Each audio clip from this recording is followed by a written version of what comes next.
حالانکہ پہلی امت میں سے، لیکن میری نافرمانی، میں اس کو اتنی غیرت نہیں آئی کہ میرے رب کی نافرمانی، جس کی میں عبادت کر رہا ہوں، جس کی رضا چاہ رہا ہوں، اس کی نافرمانی ہو رہی ہو، اس کے چہرے کا رنگ بدل جائے۔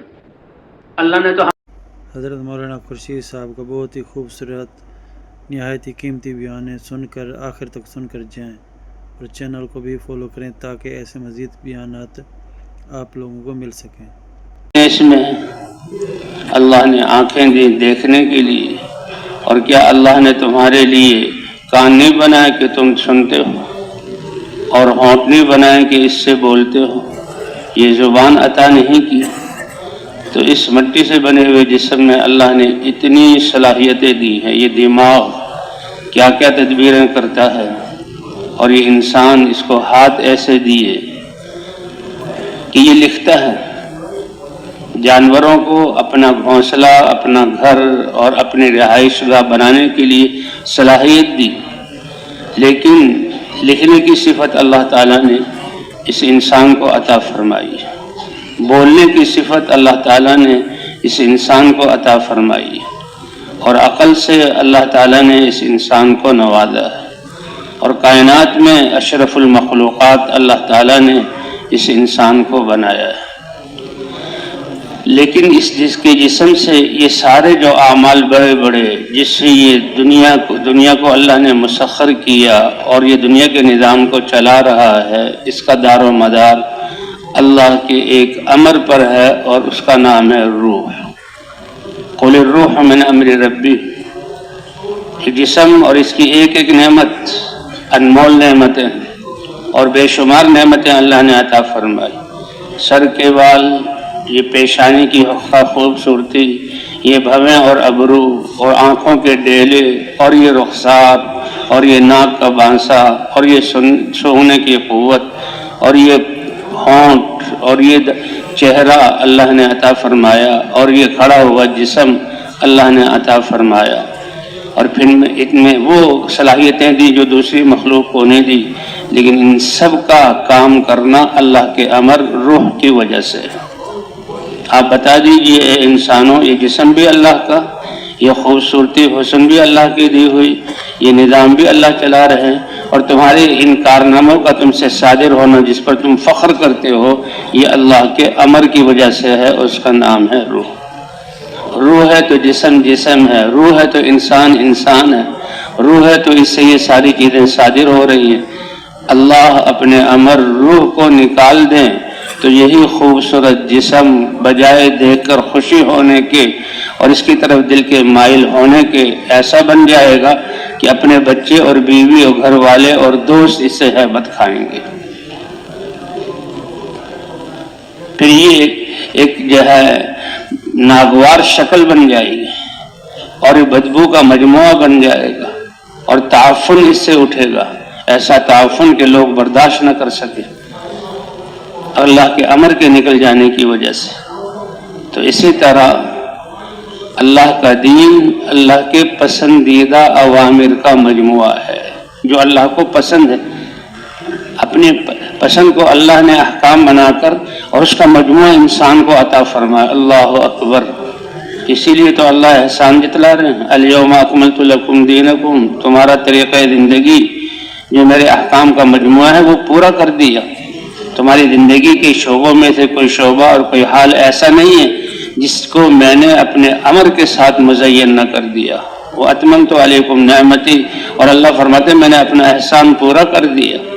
وَرَضِيتُ لَكُمُ الْإِسْلَامَ دِينًا، اور دین اسلام جو تمہارا زندگی ہے، تمہارا طریقہ زندگی ہے اور میرے احکام کا مجموعہ ہے، ازل سے میں نے اس کو پسند کیا۔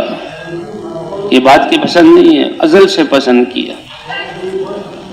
جو اتنے احکام کا مجموعہ ہے، جب دنیا میں وہ احکام زندہ ہوں گے تو دنیا کے سارے نظام بہتر ہوں گے۔ زمین سے برکت والے غلے اگیں گے، ہوائیں فائدہ مند اور اچھی رفتار سے چلیں گی، سمندر اپنی جگہ پر ٹھہرے رہیں گے، دریا بہتے رہیں گے، یہ بادل موسم پر اور ضرورت پر بارش برساتے رہیں گے، یہ سورج نکلتا رہے گا اور جو ضرورت ہے جس حرارت اور روشنی کی وہ پہنچاتا رہے گا، اور دن رات کا نظام چلتا رہے گا۔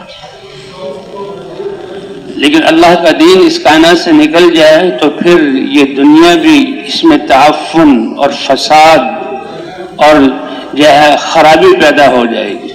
اور اس کا تعفن کیا ہے کہ لوگوں کے دل اور روح کفر سے بدبودار بن جائیں گے. رواں رواں گناہوں کی نحوست اور سیاہی میں لت پت ہو جائے گا اور دنیا کے حالات بگڑ جائیں گے.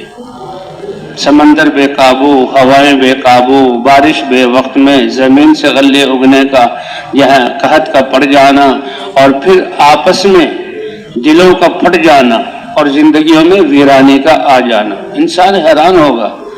گھر بھی بہت اچھا بنا لیا، شادی بھی بہت اچھی ہوئی، بیوی بھی پسند کی ہے، مال کا بھی ڈھیر ہے، اسباب بھی سارے ہیں، لیکن وہ اطمینان کون سی چیز ہے؟ کس چیز کا نام اطمینان ہے؟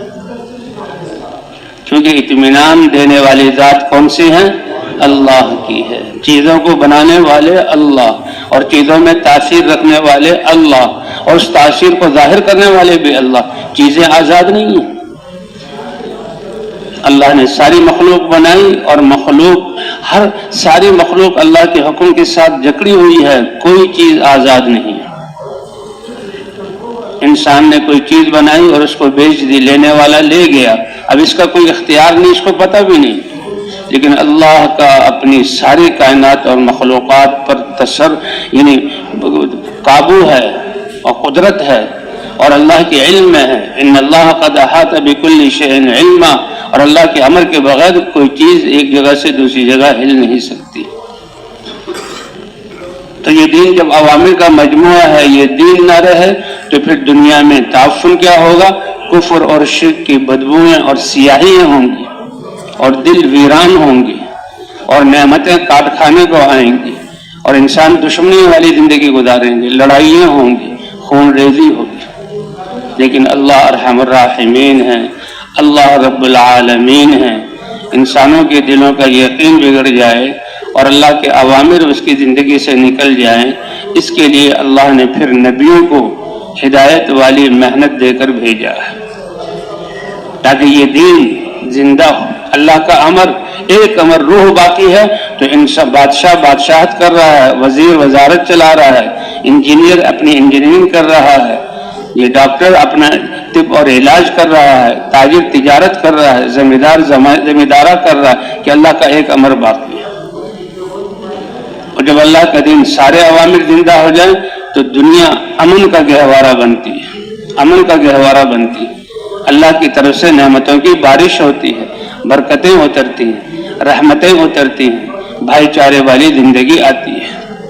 جسے روح موجود ہو سارا جسم جڑا ہوا. جی ہاں، یہ کوئی انگلی الگ نہیں ہو سکتی، کوئی یہ بازو الگ نہیں ہو سکتا، کوئی آنکھیں باہر نہیں نکل سکتی، زبان باہر نہیں لٹکے گی، یہ جوڑ الگ الگ نہیں ہوں گے کیونکہ اللہ کا امر باقی ہے. تو اللہ کا دین جب باقی ہوگا تو دل جڑے ہوئے ہوں گے، بھائی چارے والی زندگی ہوگی، ایثار اور ہمدردی والی. اللہ رب ہیں، ارحم الراحمین ہیں، اس لیے اللہ تعالیٰ نبیوں کو بھیجتے ہیں. جسے زندگی کے نظام کو چلانے کے لیے سورج کو چلا رہے ہیں. یہ نہیں کہ سورج ایک طرف ہو روشنی لینے کے لیے بادشاہ اپنی بادشاہت کے بقدر اور فقیر اپنی فقیری کے درجے میں روشنی لے کر وہاں سے نہیں. اللہ سورج کو چلا کر فقیر کی جھونپڑی میں اور جو ہے درویش کی کٹیا میں اور بادشاہ کے محل میں اور مالدار کی کوٹھی میں اللہ روشنی کو پہنچا رہے ہیں. ہوائیں اللہ چلا رہے ہیں، پانی کو اللہ بہا رہے ہیں. تو اسی طرح اللہ تعالیٰ حضرات انبیاء کرام کو دنیا میں مبعوث فرما کر کہ دنیا شرک اور کفر سے بھر گئی یا دین والے تھے دین کو چھوڑ دیا اور ان اعمال کو اختیار کیا جن سے حالات بدل گئے. کیونکہ کافر کے لیے تو یہ دنیا جنت ہے، ان کو چھوٹ ہے، لیکن مسلمان جو لا الہ الا اللہ کہنے والا ہے اس کے اعمال کا اثر، اس کے اعمال صحیح ہوں گے تو حالات ٹھیک ہوں گے، اعمال بگڑ گئے تو اللہ حالات بگاڑ دیں گے. اس لیے اللہ نبیوں کو بھیجتے ہیں اور نبی اس لا الہ الا اللہ کی دعوت کو لے کر اپنے قوم میں پھرتے ہیں. قوم روحانی اعتبار سے نجس کہ شرک ان کے اندر بھرا ہوا، اور جسم سے صادر ہونے والے اعمال ظلم والے اور اللہ کے ناپسندیدہ، اور عالم کو جو ہے انہوں نے اپنے گناہوں کی نحوست سے آلودہ کیا ہوا، لیکن نبی اس کلمے کو لے کر آتا ہے، کلمے کی دعوت دیتا ہے۔ نبی کی یہاں کلمے کی دعوت دینے سے یہ اندھیریاں دور ہوتی ہیں، یہ بدبوئیں دور ہوتی ہیں، انسانوں کے دلوں میں اللہ کی معرفت کا نور آتا ہے۔ یہ اللہ کی سنت ہے، وَلَن تَجِدَ لِسُنَّتِ اللَّهِ تَبْدِيلًا۔ حضرت آدم علیہ السلام، ادریس علیہ السلام، شیس علیہ السلام، یہ اپنی قوموں کے رسول اور نبی تھے، لیکن نوح علیہ السلام کی قوم یہ سب سے پہلے بگڑی اور کفر اور شرک میں مبتلا ہوئی کہ اللہ کے ساتھ ہاتھوں کے بنائے ہوئے بت کو شریک ٹھہرا لائے۔ کوئی انسان اپنے ساتھ ایک بت بٹھا لے کہ یہ بت میرے برابر کا ہے، اس کی حیثیت میری حیثیت ہے، جو میں کروں گا وہ کروں گا، وہ یہ کرے گا، ایسا ہر ایک کہے گا کہ یہ ہو ہی نہیں سکتا کہ تمہارے ہاتھ کا بنایا ہوا بت تمہارے ساتھ تمہارا شریک نہیں بن سکتا، تو اللہ کا شریک کیسے بناتے ہو؟ جو ساری کائنات کا خالق ہے، جو ساری کائنات کا مالک ہے، ساری کائنات کو چلانے والا ہے، تنہا ہے، اتنا بڑا ظلم اس انسان کی طرف سے، تو اللہ نے نوح علیہ السلام کو لا الہ الا اللہ کی دعوت دے کر بھیجا۔ تو نبیوں کی محنت، یہ حالات کا ٹھیک ہونا، دنیا کے حالات کا، آخرت کے حالات کا ٹھیک ہونا اللہ کے دین کے موجود ہونے سے، دین کی حیات سے ہے۔ ایمان آئے گا، اعمال زندہ ہوں گے، اللہ سارے حالات کو ٹھیک کریں گے۔ ایک اللہ کا امر، روح قوی ہوگی جسم میں، سارا جسم مضبوط اور کام کرنے والا ہوگا۔ روح نکل گئی، سارے جسم میں تعفن۔ تو اسی طرح اللہ کے احکام زندہ ہوں گے، سارے نظام ٹھیک ہوں گے۔ تو نبیوں کی دین زندہ ہو، اور دین زندہ ہوتا ہے نبیوں کی محنت سے، اور محنت اس امت کو اس محنت کا ذمہ دار قرار دیا گیا، اور اس کی ذمہ کی گئی یہ محنت، لیکن محنت بھی صحیح محنت ہو، حضرت محمد صلی اللہ علیہ وسلم کے نہج پر محنت ہو۔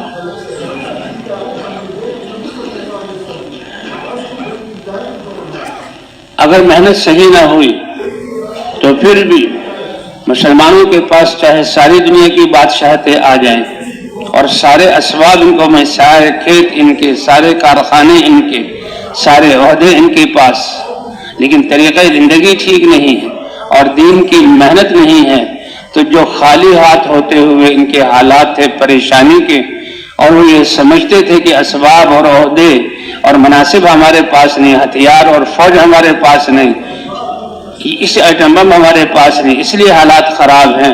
اگر دین ان کے اندر زندہ نہ ہوا اور دین کی محنت صحیح نہ ہوئی، ساری دنیا کے اسباب ان کے ہاتھوں میں آ جائیں، تب بھی حالات ویسے ہی رہیں گے جیسے خالی ہاتھ ہونے میں تھے۔ لیکن محنت صحیح ہوئی، حضور صلی اللہ علیہ وسلم کے طریقے پر ہوئی، کہ محنت بھی ہو اور حضور کے طریقے پر بھی ہو، طریقہ بھی حضور صلی اللہ علیہ وسلم کا ہو، وہ پسند، چونکہ دین زندہ کرنے کے لیے اللہ نے نبیوں کو محنت دی، اور سب سے آخر میں حضرت محمد صلی اللہ علیہ وسلم کو۔ تو جو طریقہ محنت اللہ نے اپنے نبی حضرت محمد صلی اللہ علیہ وسلم کو دیا، یہ دلیل ہے کہ یہ سب سے مبارک، سب سے خوبصورت اور سب سے آسان ترین اور مختصر راستہ ہے جو اللہ نے نبیوں کو دیا ہے۔ نبی کے بعد کوئی اور شخصیت ایسی نہیں ہے جو کہے کہ جی میں اس سے آسان طریقے پر دین کو زندہ کر دوں گا، نہیں، غلط بات۔ حضرت محمد صلی اللہ علیہ وسلم اللہ کے حبیب ہیں، اور سب سے آخر میں ان کو بھیجا، اور ساری انسانیت کے لیے نبی اور رہبر اور رہنما بنا کر بھیجا، ساری انسانیت کے لیے محنت دی، اور 23 سال میں وہ محنت کروائی، اور حضور صلی اللہ علیہ وسلم نے صحابہ کرام کو وہ محنت دی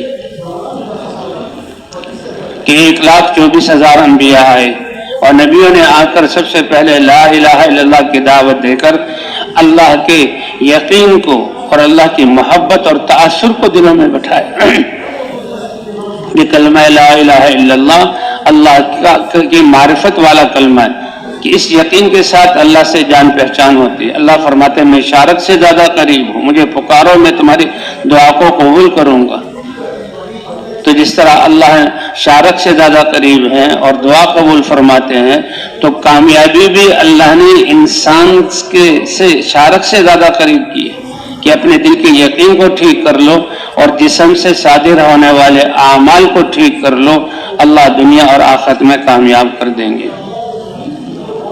یہ عہدے اور یہ حکومتیں، یہ وزارتیں اور یہ اسباب، یہ مادی شکلیں، یہ مخلوقات ہیں، ان کے ساتھ کامیابی اور ناکامی کا تعلق نہیں۔ یہ مخلوق اور برتن ہیں، اچھائی اور برائی، کامیابی اور ناکامی اللہ اس میں ڈالتے ہیں۔ نمرود کے پاس کیسی بڑی حکومت تھی، ایسا دھوکہ لگا، وہ کہتا تھا میں ہی تمہارا سب کچھ کرنے والا ہوں، میں رب ہوں۔ سارے کھیتوں کو کنٹرول کیا ہوا اور جو ہے زراعت کے نظام کو کنٹرول کیا ہوا اور غلوں کا نظام بنایا ہوا، اسٹوروں میں جمع کرو، اور جہاں اس کا جو بادشاہت ہے جہاں خود ہے تو وہاں خود بیٹھتا ہے اور لوگ غلہ لینے آتے ہیں، ان کو حکم کرتا ہے مجھے سجدہ کرو، مجھے رب مانو، غلہ لے جاؤ، اور جہاں وہ نہیں ہے تو اس کے بت رکھے ہوئے ان بتوں کو سجدہ کراتے تھے۔ تو حکومت اس کے پاس ہے، لیکن حکومت ہوتے ہوئے اللہ نے کیسا ناکام کیا۔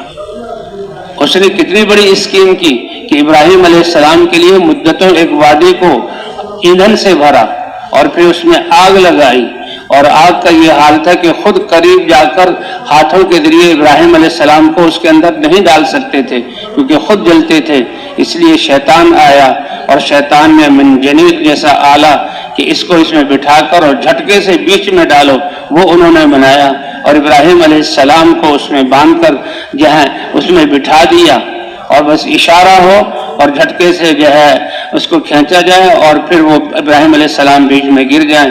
لیکن ابراہیم علیہ السلام کو اللہ نے وہ یقین عطا فرمایا کہ اس منظر سے ذرہ برابر ابراہیم علیہ السلام متاثر نہیں ہیں، ہوگا وہ جو اللہ چاہیں گے، اور میں اللہ کا رسول اور نبی ہوں، اللہ پر ایمان لانے والا ہوں، اور جو اللہ کریں گے اس میں میرے لیے خیر ہے۔ اس لیے مسلمان تو اپنی جان کو پیش کرتا ہے کہ اللہ کے لیے جان دینا۔ آپ کہہ دیجئے کہ میری عبادت اور میری قربانیاں، میری زندگی اور میری موت سب کس کے لیے ہے؟ اللہ کے لیے۔ قل ان صلاتي ونسكي ومحياي ومماتي لله رب العالمین، اس اللہ کے لیے جو سارے عالموں کا رب ہے، عالموں میں سے ہر ایک چیز کو وجود دینے والا، وجود دے کر پروان چڑھا کر کمال تک پہنچانے والا، ہر چیز کی جو ضرورت ہے، کتنی ضرورت ہے، کہاں پر اور کس وقت میں وہ پہنچانے والا۔ کہ موسیٰ علیہ السلام کو جب ذمہ داری ملی، اے موسیٰ دو قومیں تمہارے سامنے ہیں، ایک فرعون ایسا سرکش اور ایسا ظالم کہ اپنے مخالفوں کے کو سولی چڑھا کر ہاتھوں اور پاؤں میں میخیں گاڑ کر اور تڑپا تڑپا کر مارتا ہے اور اپنے رب ہونے کا دعویٰ کر رہا ہے، اور کیسے اس نے شکنجہ اپنا کسا ہوا ہے، اور بنی اسرائیل جو نبیوں کی اولاد ہیں اور یہ ملک مصر ان کا تھا، حضرت یوسف علیہ السلام کی دین کی محنت اور اخلاق کی وجہ سے اللہ نے ان کو بادشاہت دی تھی، حالانکہ وہ کنعان سے آئے تھے، اور ساری عزتیں اے موسیٰ تمہاری قوم بنی اسرائیل یعقوب علیہ السلام کی اولاد کے لیے تھی، لیکن اللہ کا کسی انسان سے رشتہ نہیں ہے، اللہ کو اپنا دین پسند ہے، جس میں اللہ کا دین ہوگا، اللہ جس یہ دین اتنا اونچا کہ اللہ کی پسند ہے، یہ دین قوموں کو چمکا دے گا، اور جن لوگوں میں یہ دین کم ہو جائے گا اس کی کامیابی کم ہوتی چلی جائے گی، اور جو مسلمان ہوتے ہوئے دین اللہ کے اوامر کو توڑیں گے، دین کی مخالفت کریں گے، اللہ ان کے حالات کو بگاڑ دیں گے۔ تو ایک طرف فرعون جیسا جابر بادشاہ اور اس کی سرکش قوم جو اس کو رب مانتی ہے اور اس کے ساتھ جادوگروں کی جماعت ہے، اور ایک طرف یہ کمزور بنی اسرائیل جو دین کو چھوڑ کر مسائل میں یہ ملک انہی کا تھا، یہ سارے منصب انہی کے تھے، اور اسی ملک میں جہاں انہوں نے بادشاہتیں کی، وزارتیں کی، اور ان کی جہاں چودراہٹیں تھیں اور ان کے یہ محلات اور باغات تھے، آج یہ اسی ملک میں غلام بنے ہوئے ہیں، اور ایسے غلام بنے ہوئے ہیں کہ ان کی نرینہ اولاد کو ذبح کیا جا رہا ہے، اور ان کی جو ہے عورتوں کو، بچیوں کو زندہ رکھا جا رہا ہے، کس کے؟ ہمارے گھروں کی باندیاں اب کام کریں گے۔ کہاں اتنی عزت دی تھی، اور کہاں دین کو چھوڑنے کی ایسی اتنی ذلت میں چلے گئے۔ اے موسیٰ تمہیں دونوں کی طرف رسول بنا کر بھیجا جا رہا ہے، وہی پیغام دیا جا رہا ہے جس پیغام میں انسانیت کی کامیابی ہے، جس پیغام کو لے کر تم سے پہلے انبیاء آئے۔ نوح علیہ السلام اس پیغام کو لے کر آئے، اور جو ہے شعیب علیہ السلام اس پیغام کو لے کر آئے، ہود علیہ السلام اس پیغام کو لے کر آئے، صالح علیہ السلام اس پیغام کو لے کر آئے، ابراہیم علیہ السلام اس پیغام کو لے کر آئے، تو تم بھی اس پیغام کو لے کر جاؤ۔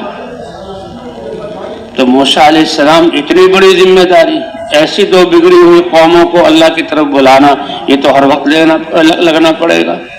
تو روایات میں آتا ہے خیال آ گیا کہ میری بیوی اور بچے بھی تو ہیں، تو کیا ہوا جب یہ خیال، اللہ نے عصا کا معجزہ دیا کہ تمہارے ہاتھ میں کیا ہے، کہ یہ میرا ڈنڈا ہے۔ اچھا تمہارا ہے، اور کیونکہ اللہ نے پوچھا، سب سے پہلی بات جب نوح علیہ السلام، موسیٰ علیہ السلام جب اہل طور پر آئے تو اللہ تعالیٰ کی طرف سے آواز، اخلع نعلیک فإنک بالوادی المقدس طویٰ، تمہارے رب نے تمہیں یہاں بلایا ہے، اللہ نے ایسا حالات بنائے تم یہاں آئے ہو، اور یہ وادی مقدس ہے جس میں تمہارا رب تم سے بات کر رہا ہے، لہذا جوتے اتار دو۔ اور یہ اللہ کی طرف سے بات تھی، یہ پہلے نبی کی براہ راست اللہ بات کر رہے ہیں، اور موسیٰ علیہ السلام سن لیا اور سمجھ گئے۔ اخلع نعلیک، اس لیے کہتے ہیں مسجد جہاں مسجد کی حد شروع ہوتی ہے اس سے پہلے جوتے اتارو۔ مسجد کو دیکھو، یہ اللہ کا گھر ہے، میں اللہ کے گھر میں اللہ سے ملاقات کے لیے جا رہا ہوں، اس کی عظمت دل میں لے کر آؤ، ٹھہر جاؤ، جوتے اتار دو، جوتے اتارنے کے آداب ہے۔ اور پڑھو اللہم افتح لی، بسم اللہ والصلاة والسلام علی رسول اللہ، اللہم افتح لی ابواب رحمتک، اے اللہ میرے لیے اپنی رحمت کے دروازے کھول دے، تیرے مؤذن کی ندا پر، پکارنے پر، حی علی الصلاح حی علی الفلاح، سب کچھ چھوڑ کر ہم تیرے دربار میں کامیابی لینے کے لیے آ گئے۔ اللہ کی رحمت بھی متوجہ ہے، جوتے اتارنے کے بھی آداب ہیں۔ یہ ایسا ہمارا اسلام اور حضور صلی اللہ علیہ وسلم کا طریقہ زندگی، سب چیزوں کو سمجھ لیے ہوئے، جوتے پہننے کے آداب، جوتے اتارنے کے آداب، مسجد میں داخل ہونے کے آداب۔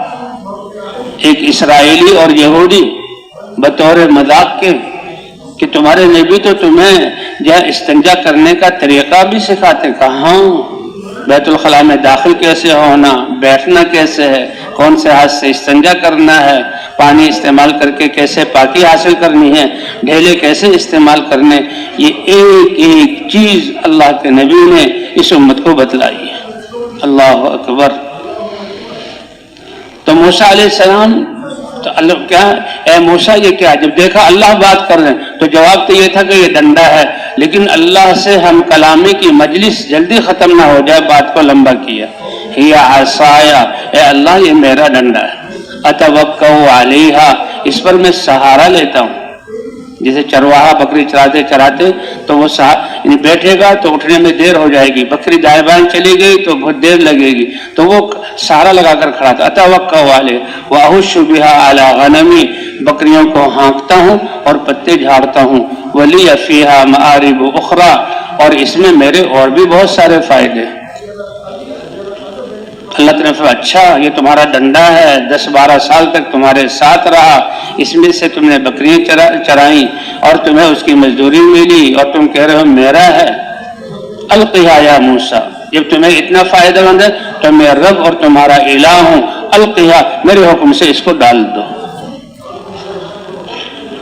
تو اللہ کی ہم کلامی اور موسیٰ علیہ السلام فوراً ڈال دیا، اور جو ہی ڈالا فَإِذَا هِيَ حَيَّةٌ تَسْعَىٰ، کہاں بے جان ڈنڈا تھا اور کہاں تھوڑے سے فوائد تھے، بہت بڑا اژدہا اور چلنے میں اڑنے والے اور پتلے سانپ کی طرح دوڑنے والا وہ بنا اور موسیٰ علیہ السلام کی طرف آیا۔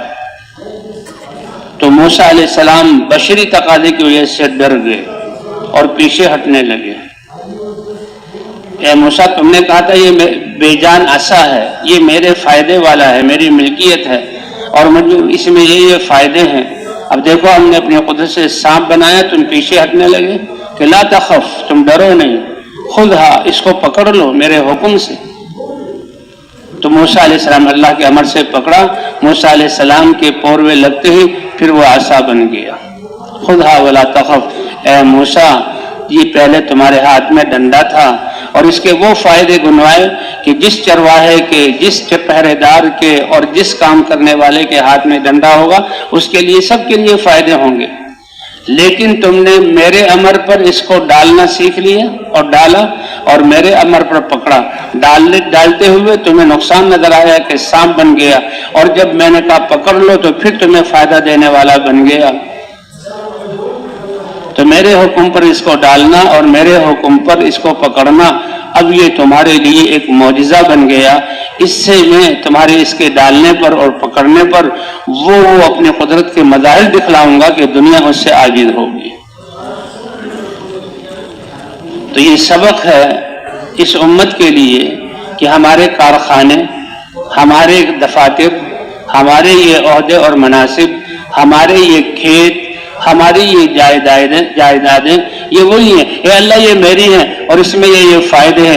اللہ فرماتے ہیں کہ جب میں کہوں چھوڑ دو اور جب میں کہوں اس میں اجازت دو اس میں لگ جاؤ، تو وہ اپنے قدرت کے کرشمے ظاہر کروں گا جو موسیٰ علیہ السلام کے لیے ظاہر کیے۔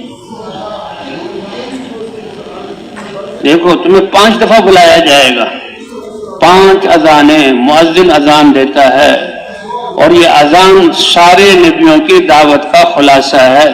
جس محنت اور دعوت کے الفاظ سے قوموں کی تقدیریں بدلی اور وہ ذلت کے گڑھوں سے نکل کر عزت کی چوٹیوں پر پہنچے، اور اللہ نے ان کو زمین کا وارث بنایا، اور ان کے دشمنوں کو ان کے سامنے اللہ نے ذلیل کر کے ہلاک کیا، ان انبیاء کی اس دعوت کے الفاظ کو اذان کی صورت میں اللہ نے ہمیں عطا فرما دی ہے۔ کتنا زبردست! اللہ اپنے گھر کی طرف بلا رہے ہیں، اللہ اپنی عبادت کی طرف بلا رہے ہیں، اپنے سامنے جھکنے کی طرف بلا رہے ہیں۔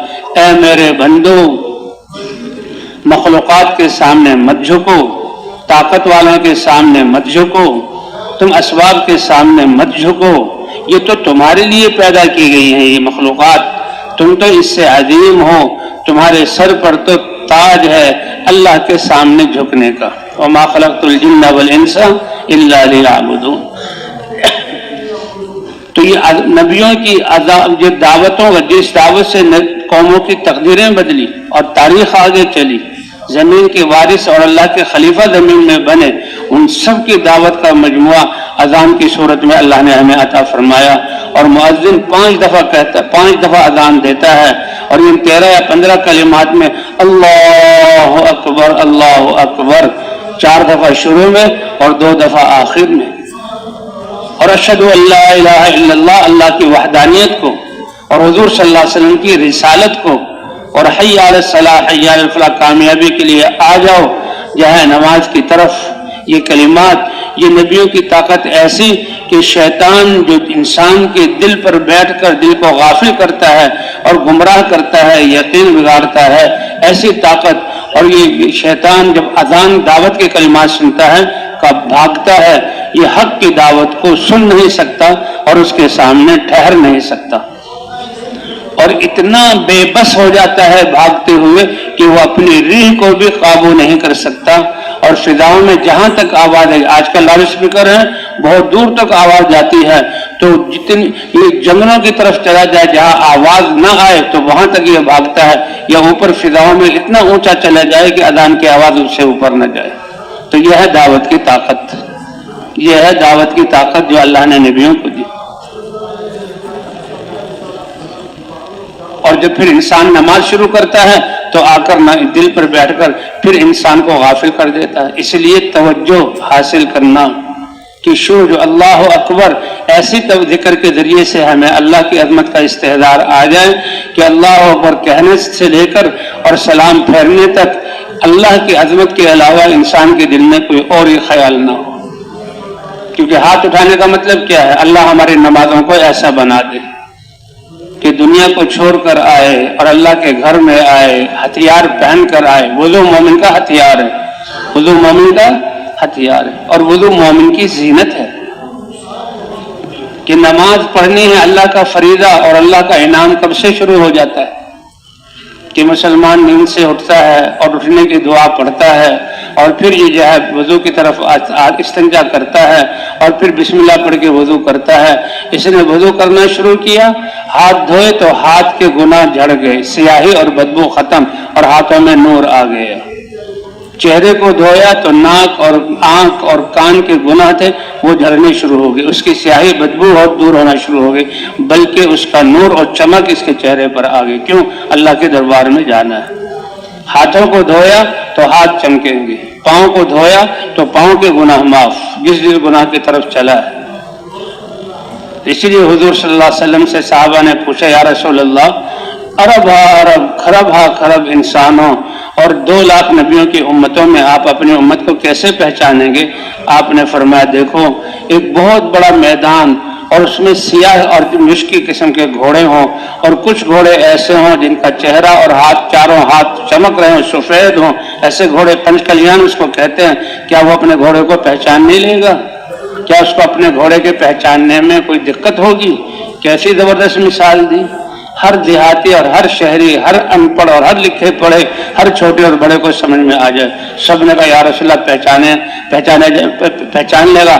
فرمایا اسی طرح تمام امتوں کے بیچ میں ایمان والی امتیں ہوں گی, ان کے بیچ میں تمہارے اعضائے وضو چاند کی طرح چمک رہے ہوں گے, اس سے میں پہچانوں گا.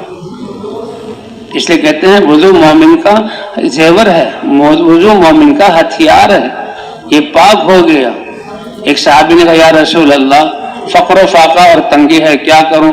آپ صلی اللہ علیہ وسلم نے فرمایا باوضو رہا کرو, اس سے اللہ تمہارے فقر کو دور کر دیں گے. چند دنوں بعد ہنستے ہوئے آئے, یا رسول اللہ نے تنگی کو دور کر دیا. اے بلال تمہارا وہ کون سا عمل ہے کہ جنت کی سیر اللہ نے مجھے کرائی, جنت کی جس درجات میں میں گیا تمہارے قدموں کی آہٹ کو میں نے اپنے آگے پایا. یہ کس کی آہٹ ہے؟ کہ یہ آپ کا خادم بلال ہے. اے بلال تمہارا وہ کون سا عمل ہے جس کی وجہ سے اللہ نے اتنا اونچا درجہ عطا فرمایا؟ اے اللہ کے رسول جب بھی پیشاب پخانہ کر کے بے وضو ہوتا ہوں فوراً وضو کر لیتا ہوں, تاکہ میں اللہ کی یاد کرتے ہوئے, اللہ کی عبادت کرتے ہوئے, زندگی گزارتے ہوئے میں بے وضو نہ ہوں. تو بھائی وضو سے رہنا یہ بھی ایک عبادت ہے, وضو سے رہنا یہ بھی ایک عبادت ہے.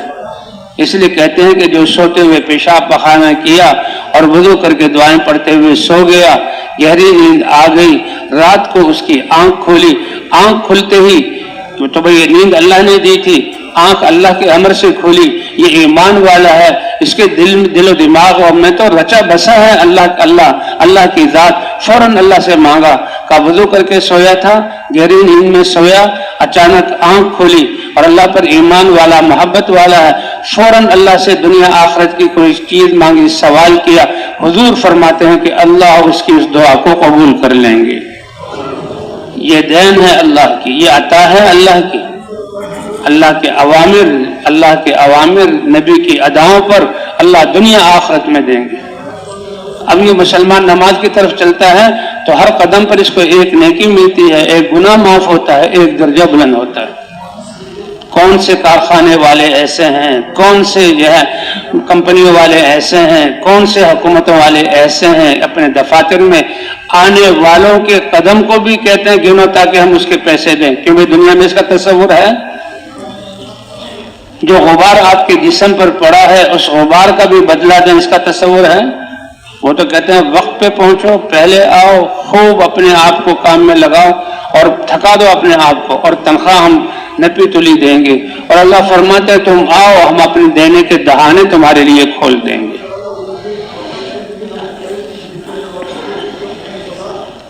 مسجد نبوی کے آس پاس جگہ خالی ہو گئی. بنی سلیمہ ایک قبیلہ تھا جو دور گھر رہتے تھے, گھر دور تھے, دور رہتے تھے اور وہاں سے چل کر آتے تھے. وضو کیا, چل کر آئے. مدینے کی گرمی اور سردی اور راتوں کے اندھیرے اور زمستانی ہواؤں کے تھپیڑے اور دن کی ٹھوکریں اور اوپر نشیب و فراز کے جو ہے تکلیفیں, یہ سب برداشت کرتے تھے. تو ان کے دل میں ایک اچھا خیال آیا, او ہو مسجد کے آس پاس جگہ خالی ہو گئی, وہ جن کی جگہ تھی وہ چلے گئے, یا رہائی باغات تھے وہ رہائشی بن گیا, تو ہم مسجد کے قریب گھر خرید لیں. ایک سمجھداری کی علامت. اور آج ہم بھی ایسے کرتے, مسجد کے قریب ہو کر, کیوں؟ تاکہ زیادہ قدم نہ اٹھانے پڑے, اللہ کے دین کے لیے تھکنا نہ پڑے, سانس نہ چڑھ جائے, پسینہ نہ آ جائے, جی ہاں, تکلیف نہ ہو جائے. تو یہ بہت اچھا ارادہ انہوں نے کیا کہ بس فوراً گھر سے نکلے مسجد میں. اللہ کے رسول صلی اللہ علیہ وسلم کو پتہ لگا, فرمایا یا بنی سلمہ, اے میری پیاری امت, میرے صحابہ, اے بنی سلمہ قبیلے, دیارکم, کیوں اپنے گھروں کو چھوڑ رہے ہو, رہو انہی گھروں میں. تکتب آثارکم, کیا کہہ رہے ہو کہ زیادہ چلنا نہ پڑے. اللہ وہ مہربان ہے کہ تمہارے ایک ایک قدم کے نشان کو نامہ اعمال میں لکھا ہوگا, اور ایک ایک قدم پر اللہ یہ 3 انعامات عطا فرمائیں گے. ہر قدم پر ایک گناہ معاف ہوگا. اللہ کے خزانے بھرے ہوئے, خزانے بھرے ہوئے, اس سے دینے کے لیے اللہ نے یہ دین دیا ہے. دین کا معنی ہی بدلا ہے, مالک یوم الدین, جو بدلے کا مالک ہے. حقیقی عبادات پر تو اللہ بہت کچھ دیتے ہیں, ان کے وسائل, وضو, مسجد کی طرف جانا, نیت کرنا, اس پر بھی اللہ عطا فرماتے ہیں. اے بنی سلمہ دیارکم تکتب آثارکم, اپنے گھروں کو لازم پکڑو, کیونکہ تمہارے ہر قدم کے نشان کو لکھا جائے گا, اور اس قدم پر اللہ جنت کے درجات اور نیکیاں عطا فرمائیں گے. تو یہ پھر مسلمان مسجد کی طرف آتا ہے اور مسجد میں داخل ہوتا ہے اور نماز پڑھتا ہے, تو اللہ اکبر کہتا ہے تو ساری چیزوں کو میں نے پیچھے ڈال دیا. اس لیے کہتے ہیں ایسی نمازیں بنانے کی کوشش کرو جس میں اعلیٰ تو یہ ہے کہ یہ دھیان ہو گویا خود میں اللہ کو دیکھ کر نماز پڑھ رہا ہوں. یہ ایک وجدان ہے, یہ ایک کیفیت ہے جو انسان کو حاصل ہوتی ہے کہ تم ایسے عبادت کرو گویا کہ تم اللہ کو دیکھ رہے ہو, کأنک تراہ. حقیقی دیکھنا تو نہیں دیکھ سکتے, لیکن ایک وجدان, اور یہ ایمان کے بقدر حاصل ہوتا ہے. ایک صحابی کی سے حضور کی بات ہوئی, یہ حدیث دلیل ہے کہ حضور صلی اللہ علیہ وسلم, صحابی حارثہ نوجوان, ان سے آمنا سامنا ہوا. حضور صلی اللہ علیہ وسلم نے پوچھا کیف اصبحت یا حارثہ, اے حارثہ آج کی صبح کیسے کی, کس حال میں کی. آج ہم بھی ایک دوسرے سے پوچھتے ہیں, کیونکہ دنیا کی جو ہے اسباب ہمارے کی ذہنوں پر چھائے ہوئے ہیں, اور دنیا کے حالات اس سے ہم متاثر ہیں. ہمارے پوچھنے کا مطلب صحت ٹھیک ہے, اور ملازمت چل رہی ہے, کارخانہ چل رہا ہے, اور جو کیا کہتے ہیں تمہاری دکانداری ٹھیک چل رہی ہے, بچوں کے لیے گزر اوقات ہو رہا. ہمارے پوچھنے کا مقصد بھی یہ, اور جواب دینے والے کا جواب بھی یہی. لیکن اللہ کے رسول صلی اللہ علیہ وسلم کے سوال کا کیا مقصد تھا کہ یہ تو حالات اللہ کی طرف سے آتے ہیں, جو اعمال کی جن کی وجہ سے اللہ کے حالات اچھے کرتے ہیں, وہ ایمان اور اعمال کا کیا حال ہے, تمہارے دل کے یقین کا کیا حال ہے. ماحول ہی ایسا تھا, اور یہ نوجوان صحابی تھے, تو انہوں نے جواب میں بھی یہ کہا جو حضور کے پوچھنے کا منشا تھا, اسی کے جواب مطابق جواب دیا, اصبحت مؤمنا حقا یا رسول اللہ, اے اللہ کے رسول سچے اور پکے ایمان اور یقین کے ساتھ میں نے صبح کی. اللہ کے رسول صلی اللہ علیہ وسلم نے, اچھا حضور صلی اللہ علیہ وسلم کے ارشادات اور صحابہ کے سوالات اور یہ حالات سب تکوینی طور پر اللہ نے کرائے, تاکہ حضور صلی اللہ علیہ وسلم کی ہر ادا ہر بول یہ امت کے لیے سبق اور درس اور جو ہے پیروی کے لیے کا ذریعہ ہو. ایسی کیف متفق یہ باتیں نہیں ہوگی. اصبحت مومنا حقا یا رسول اللہ, میں نے سچے پکے ایمان کی حالت میں صبح کی. فرمایا ہر دعوے کی دلیل ہوتی ہے, تمہارے اس دعوے کی دلیل کیا ہے کہ یا رسول اللہ ازفت نفسی عن الدنیا, دنیا تو ایک مسافر خانہ ہے, اور دنیا تو آخرت کے مقابلے میں بے حیثیت ہے, اس لیے میرا دل دنیا سے بیدار ہے. ہم نے آخرت کو پہچان لیا, آپ نے اور اللہ کے کلام میں جو آخرت کو بتایا, ہمارا گھر تو وہ ہے. جیسے آدمی قضاء حاجت کے لیے کسی جگہ میں جاتا ہے, پھر جلدی سے وہاں نکلتا ہے, سفر کے لیے کہیں جاتا ہے, سفر کی مشقتیں جھیلتا ہے, دل گھر سے لگا ہوا ہوتا ہے, تو اسی طرح ہم بطور مسافر کے یہاں آئے ہیں, اور دل لگا ہوا ہمارا ان نعمتوں کے ساتھ جو اللہ نے ہمارے لیے رکھی ہیں, یعنی آخرت اور جنت کی نعمتیں. تو اس لیے دنیا سے میرا دل بیدار ہے, اور آخرت کے سرمایے کے لیے راتوں کو میں نفلیں پڑھتا ہوں اور دن کو روزہ رکھتا ہوں، اور میرا یقین ایسا ہے کہ گویا اللہ کے عرش کو میں اپنی آنکھوں سے دیکھ رہا ہوں، اور جنت والوں کو میں دیکھ رہا ہوں آنکھوں سے کہ وہ ایک دوسرے سے ملاقاتیں کر رہے ہیں اور آپس میں خوشیوں سے باتیں کر رہے ہیں اور نعمتوں کو استعمال کر رہے ہیں، اور جہنم مجھے نظر آ رہی ہے گویا کہ، اور ایسے کہ جہنم والے عذاب میں جلتے ہوئے چیخیں مار رہے ہیں اور کتوں کی طرح آواز نکال کر ایک دوسرے کو برا بھلا کہہ رہے ہیں۔ اللہ کے رسول صلی اللہ علیہ وسلم نے سینے پر ہاتھ مارا کہ انتم رغن نور اللہ قلبک بالایمان، اللہ نے تمہارے دل سینے کو اور دل کو ایمان سے منور کر دیا، تمہیں معرفت حاصل ہو گئی، اسی پر جمے رہو۔ تو یہ ایک وجدان ہے، اسی لیے مسلمان جب اللہ اکبر کہتا ہے ساری چیزیں پیچھے چھوڑ دیں اور ہاتھ باندھتا ہے، اب اللہ کے سامنے کھڑا ہو گیا، کیونکہ عبادت کے لیے پیدا کیا گیا، اور عبادت کا مطلب کہ ہم کسی چیز میں بھی اپنی مرضی پر نہیں چلیں گے اور آزاد نہیں ہیں، ہم تو اپنے ہنسنے میں، اپنے بولنے میں، اپنے سننے میں، اپنی تجارت میں، اپنی زراعت میں، اپنی معاشرت میں، گھر اور باہر کی زندگی میں ہم تو اللہ کے حکم کے پابند ہیں اور نبی کے طریقے کے پابند ہیں۔ ہم کون ہیں بھائی؟ ہم پابند ہیں۔ تو اس پابندی کو آسان کرنے کے لیے اللہ 5 دفعہ نماز میں اس کی مشق کرواتے ہیں کہ دیکھو اللہ کی بڑائی کو سنتے ہی سب کچھ چھوڑ دو، تاجر اپنی تجارت کو، بازار خالی ہو جائیں، کارخانے والے اپنے کارخانے کو، اور عہدوں والے اپنے دفتروں کو، اور قاضی اپنی سیٹوں کو، اور زمیندار اپنے زمیندارے کو، اور گھر میں بیٹھے والا شام کے گھر میں بیٹھے اپنے گھر والوں کو چھوڑ دو، آ جاؤ اللہ کی طرف، آ جاؤ اللہ کے گھر کی طرف، اور ہاتھ باندھتا ہے اللہ کی طرف متوجہ ہوتا ہے۔ تو گویا اس کا تعلق اللہ کے ساتھ، کہ حضور صلی اللہ علیہ وسلم کا معراج، کہ حضور صلی اللہ علیہ وسلم کو تو آسمانوں پر لے جایا گیا، اللہ کے دربار میں پہنچے، اس مقام پر پہنچے کہ جبرائیل نے بھی معذرت کر دی، اے اللہ کے رسول میں اب آگے نہیں جا سکتا، اللہ نے اپنے نبی کو اپنے دربار میں بلایا۔ تو کہتے ہیں یہ معراج ہے، اور مسلمان کا معراج کیا ہے؟ نماز، کہ نماز پڑھی اس کی روح اور دل اللہ کی طرف متوجہ ہو گئے۔ یہ نماز مومن کی معراج، اور یہ پھر نماز شروع کرتا ہے، ہاتھ باندھتا ہے، رکوع کرتا ہے، سجدہ کرتا ہے، سارے اعضاء کو اللہ کے حکم کے پابند کرتا ہے۔ 5 دفعہ اللہ بلواتے ہیں، اور 5 دفعہ اپنے سامنے اس کے سارے اعضاء کو، کیوں؟ تاکہ اس نمازی کی نماز کی وجہ سے، اگر یہ تاجر ہے تجارت پاکیزہ ہو جائے، یہ زمیندار ہے اس کا زمیندارہ پاکیزہ ہو جائے، یہ ملازم ہے تو اس کی ملازمت پاکیزہ ہو جائے، یہ قاضی ہے تو اس کی قضا اور بادشاہت پر پاکیزہ ہو جائے، اور اس کی معاشرت پاکیزہ ہو جائے، اور گھریلو زندگی پاکیزہ ہو جائے۔ اسی لیے ایمان اور یقین کو بڑھانے کی محنت کے ساتھ ساتھ اس محنت میں ہم نے اپنی نمازوں کو بھی بنانا ہوگا، اور ایسا اللہ کی طرف متوجہ۔ بھئی 2 رکعتیں پوری ہو گئی، اتحیات پڑھ لیے، درود شریف پڑھ لیے، تو کہتے ہیں السلام علیکم ورحمۃ اللہ، کہ بھئی سلام تو وہ آدمی کرتے ہیں جو باہر سے آیا ہو، اور یہ دائیں طرف السلام علیکم ورحمۃ اللہ، اور بائیں طرف رحمۃ اللہ۔ جو باہر سے آیا ہے وہ اتنا غائب نہیں تھا جتنا یہ اس عالم سے منقطع ہو کر اللہ کے ساتھ اس کی رابطہ ہو گیا تھا، اور یہ اللہ کی طرف متوجہ ہو گیا تھا۔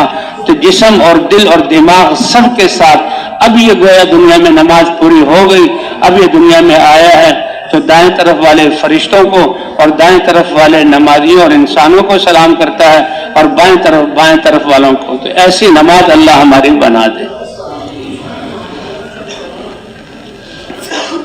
کہ دنیا سے دل بے رغبت ہو گیا، دن کو میں نمازیں پڑھتا ہوں، راتوں کو میں نمازیں پڑھتا ہوں، اور جو ہے دن کو میں روزے رکھتا ہوں۔ اس پر اللہ کے رسول نے فرمایا اللہ نے تمہارے دل کو ایمان کے نور کے ساتھ منور کیا۔ تو موسیٰ علیہ السلام کی بات ہو رہی تھی کہ محنت ملی، اور اس وقت اللہ موسیٰ علیہ السلام نے رب اشرح لی صدری ویسر لی امری واحلل عقدۃ من لسانی یفقہوا قولی۔ بھئی ہم دعوت دینے والوں کو اس دعا کا اہتمام کرنا چاہیے، اے اللہ یہ امر تو بہت بھاری ہے، بہت طاقتور ہے، میں کمزور سا، اے اللہ میرے اس امر کو میرے لیے آسان فرما دے. اور ہمیں تو حضور صلی اللہ علیہ وسلم کی امت میں اللہ نے بنایا اور بنا کر کنتم خیر امت اخرجت للناس، ساری انسانیت کی ذمہ داری دی ان کو اللہ کا پیغام پہنچانا. اور یہ یعنی کیا مطلب یہ مشکل کام ہے. اللہ کے کلیم موسیٰ علیہ السلام اللہ سے دعا کر اے اللہ میرے معاملے کو آسان فرما. رب اشرح لی صدری، میرے سینے کو کشادہ فرما دے، کھول دے. ویسر لی امری، میرے معاملے کو آسان فرما دے. واحلل عقدۃ من لسانی، میری زبان کی اٹکنے کو اے اللہ اس گانٹھ کو کھول دے. تو بھائی اس دعوت کے ساتھ ساتھ اس کی دعا کرنا. اور موسیٰ علیہ السلام نے کہتے کسی نے کسی دوسرے کے لیے دعا کی، بہت بڑی بڑی دعا، لیکن جو موسیٰ علیہ السلام نے اپنے بھائی ہارون علیہ السلام کے لیے دعا کی، جو مانگا وہ کسی نے کسی اور کے لیے نہیں مانگا. وہ کیا؟ اے اللہ جیسے اپنے پیغام پہنچانے کی ذمہ داری دو قوموں کی طرف، فرعون اور اس کی قوم جو مشرک اور کافر اور ظالم ہے، اور میری قوم جو ایمان انبیاء کی اولاد ہوتے ہوئے سرکشی میں اپنے اوپر ظلم کر رہی ہے، ان دونوں کی طرف مجھے بھیجا ہے، تو میرے بھائی کو بھی میرے ساتھ اس میں شریک کر دیں. اس سے بڑی دعا کسی نے کسی کے لیے نہیں کی اور اللہ نے اس دعا کو قبول کیا. اے اللہ اس کو بھی پیغام بھیج دے. آپ نے مجھے اکیلے کو فرمایا اذهب، تم جاؤ. یہ بہت بڑا حکم ہے. اللہ کا امر جو عبادت کے طور پر ہو، وہ کائنات کی پیدا کرنے کے امر سے زیادہ طاقتور، اور اللہ کا وہ امر جو اپنے دین کو پہنچانے کے لیے نبیوں کو ملتا ہے، تو وہ امر اس سارے اوامر سے بڑا ہے. کتنا بڑا امر ہے وہ. اور اللہ کے ایک امر سے ساتوں زمین اور آسمان پیدا ہو گئے کہ آپ اکیلے جاؤ کے بجائے آپ فرما دیں تم دو چلے جاؤ، میرے بھائی کو میرے ساتھ شریک کر دے. اللہ نے اس دعا کو قبول کیا اور کہا اذهبا الی فرعون، تم دونوں جاؤ. قولا له قولا لینا. اب دونوں سے خطاب ہو رہا ہے کہ اس سرکش اور میرے نافرمان سے، میرے بندوں اور بندیوں پر ظلم کرنے والے سے نرمی سے بات کرنا، کہ نرمی شاید اس کے دل میں گھر کر جائے، شاید وہ ڈر جائے. تو وہ موسیٰ علیہ السلام اور ہارون علیہ السلام جیسی ہستیوں کو فرعون جیسے سرکش اور بدماش اور نافرمان کی طرف بھیجا جا رہا ہے، اور اللہ حکم فرما رہے نرمی سے بات کرنا. تو وہ ہمیں حضور صلی اللہ علیہ وسلم کا امتی بنا کر اور یہ دعوت والا امر عطا کر کے ہمیں کیسے نرمی سے بات کرنی چاہیے، جبکہ ہمارا میدان محنت آج ہمارے مسلمان بھائی ہیں. آج تبلیغ ہم کیا کریں گے؟ تبلیغ تو وہ تقوی جو ہمارے پاس ہو، ایمان کا وہ کمال جو ہمارے پاس ہو، نمازوں کا وہ خشوع و خضوع جس پر ہم قائم ہو. ہم تو خود ان چیزوں کو حاصل کرنے کے لیے جو ہے محنت کر رہے ہیں اور نکلے ہیں. تبلیغ تو اس لیے ہم نکلنا یہ تبلیغ کے لیے نہیں ہے، بلکہ اس ایمان کی تحریک اور اس ایمان کو مضبوط کرنے کے لیے جس سے انسان اللہ کے سارے احکام اور تبلیغ کرنے والا بنتا ہے، اس کے لیے ہم نکلے. آدم علیہ صاحب رحمۃ اللہ فرماتے تھے کہ تو لوگوں نے ہمارا نام جماعت رکھ دیا، ہم جماعت نہیں ہم امت ہیں، اور لوگوں نے میری اس تحریک کا نام تبلیغ رکھ دیا. ہم اس ابھی کہاں یہاں تک پہنچے؟ اگر اس کا کوئی نام رکھتا تو تحریک ایمان، جو ایمان خواہشات اور رسم و رواج اور دنیا کی عادات کی راکھ اور مٹی کے تلے دب کر بجھنے والا ہے. شکر ہے ابھی بجھا نہیں. اس جو ہے خواہشات کی راکھ کو جو ہے ہٹانا اور دنیا کی جو ہے عادات کو اور جو ہے گندگیوں کو دور کرنا، اور پھر اس کو ایمان کے نور سے سلگانا، تاکہ ایسی چنگاری بن جائے کہ انسان کے روح کو روشن کر کے دین پر چلنے والا بنا دے اور دین کی محنت والا بنا دے. کہ تحریک ایمان کی محنت. تو دعا کی، اور موسیٰ علیہ السلام اللہ نے اس دعا کو قبول کیا. تو اتنی بڑی ذمہ داری جو ملی، تو موسیٰ علیہ السلام کے دل میں کہ بچے اور بیوی، روایات میں یہ آتا ہے اللہ جان گئے کہ دل میں کیا خیال آیا. اے موسیٰ عصا تمہیں دیا تھا، تمہارے سامنے کیا ہے؟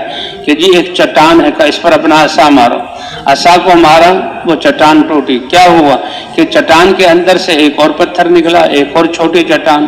کہ اس پر بھی عصا مارو، عصا مارا تو وہ بھی ٹوٹی.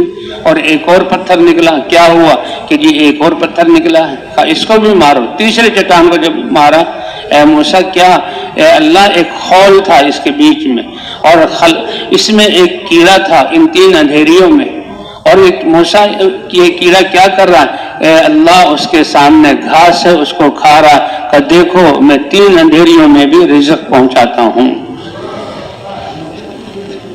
زمین کے اندر کتنے مخلوقات ہیں, یہ کیڑے, یہ چیونٹیاں, ان کا نظام ہے, یہ نظام ہے, یہ نظام ہے ان کا, اور کیسی اللہ نے ان کو زندگی گزارنے کا سلیقہ دیا ہے, یہ اللہ نے دیا. یہ سکھانے والی ذات کون سی ہے؟ وَمَنْ عَلَّمَ الْعَصْفُورَ أَنْ يَبْنِيَ عَشًّا فِي الشَّجَرِ. یہ بھیا پرندہ کیسے خوبصورت گھونسلہ بناتا ہے, تو یہ علم اس کو کس نے دیا؟ انسان نہیں بنا سکتا ایسا. اور یہ بلوں میں رہنا اور بل بنانا, یہ کس نے اس کو سکھایا؟ اللہ نے سکھایا. کہتے ہیں یہ چیونٹی, اس کو اللہ نے کیسی قوت شان میں دی ہے. آپ کو پتہ نہیں ہوگا کہ آپ کے گھر میں بچے سے کہیں مٹھائی گر گئی ہے, آپ اس کو جلدی سے صاف کر دیں, آپ تو نکل گئے, لیکن چیونٹیوں کو کہاں دور دور بلوں میں پتہ لگا, پورا لشکر وہاں آ گیا, پورا لشکر وہاں آ گیا. کوئی آپ نے پتنگا مارا چھوڑ دیا وہیں پر, آپ کو نہیں پتا کیا ہوا. اور چیونٹی کتنا باریک جانور ہے, کہ تو اللہ نے اس کو قوت شامہ دی, اس کو قوت شامہ دی, سونے کی قوت ایسی کہ وہ وہاں, اور پورا لشکر آ جاتا ہے اور لشکر لے کے جا رہا ہوتا ہے. جی ہاں, وہ ایک ٹرک کی طرح ہے, اور چھوٹی سی گاڑی اس کو کھینچ رہی ہے, چھوٹی سی چیونٹی اس کو کھینچ کے لے جا رہی ہے. تو اللہ علم دینے والے, سکھلانے والے اللہ ہیں.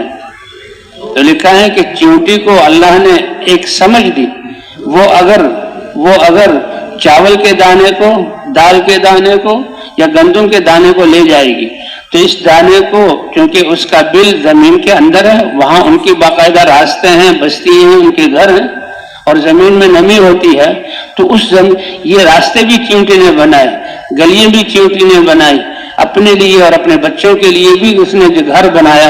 اتنی سی چیونٹی کو اللہ, اور فرما دے اس اتنی سی چھوٹی چیونٹی میں اس کے دیکھنے کے نظام, اس کے کھانے کے نظام, اس کے خون چلنے کا نظام, اور اس کے اندر ایک اور انڈا یا بچے بننے کا نظام, یہ کون کر رہا ہے؟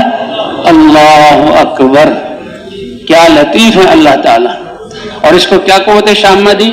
اب یہ جو ہے, شاید ان کتنے انسانوں کو وہ اس بات کا پتہ نہ ہو, یہ اب گندم کے دانے کو لے گئی ہے اور اس نے اس اندھیری میں ڈال دیا ہے. اللہ کا نظام یہ ہے کہ گندم کا دانہ اگر پڑا رہے زمین کی جو ہے گیلی زمین میں, تو وہ پھٹ جائے گا اور اس سے کوپل نکلے گی اور اس سے جڑ جائے گی, تو پھر یہ چیونٹی کے کھانے کے قابل نہیں رہے گا.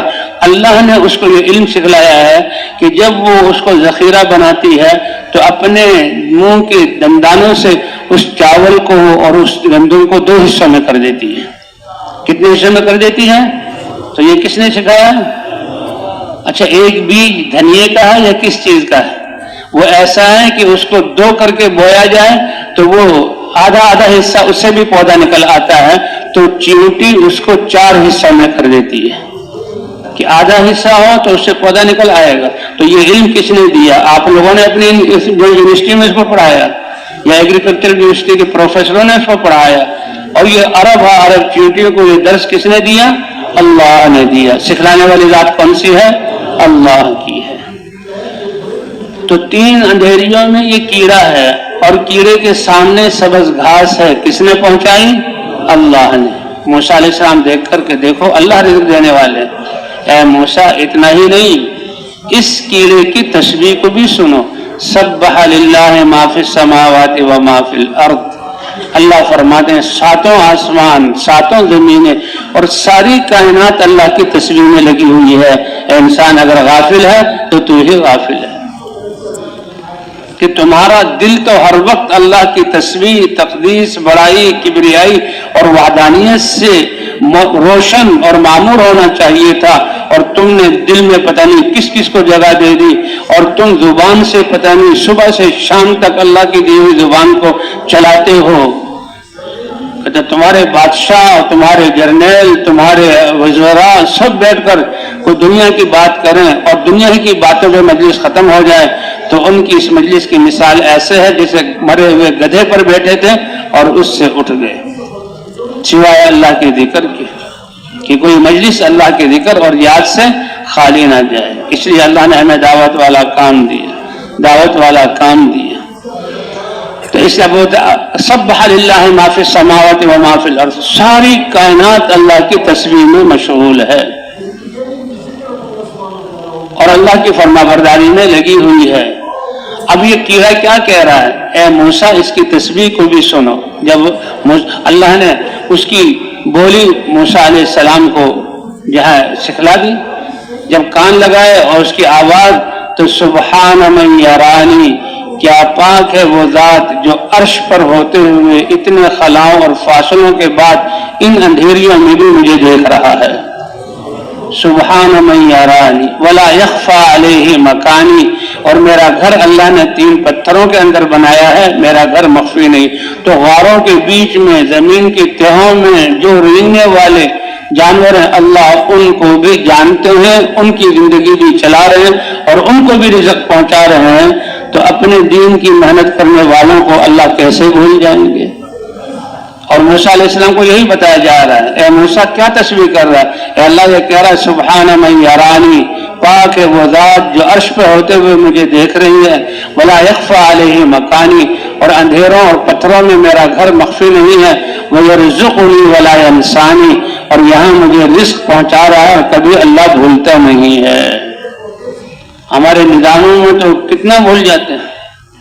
ایک ہمارے ساتھی، اللہ نے ان کو 2 جڑواں بیٹے دیے اور ماں پالی، ہر ایک کو جانتی ہے کہ بعض دفعہ ایسا ہوتا ہے کہ جس کو پہلے دودھ پلایا تھا اس کو دوبارہ دودھ پلا دیا اور دوسرا بچہ بھوک کے ویسے چیختا ہے۔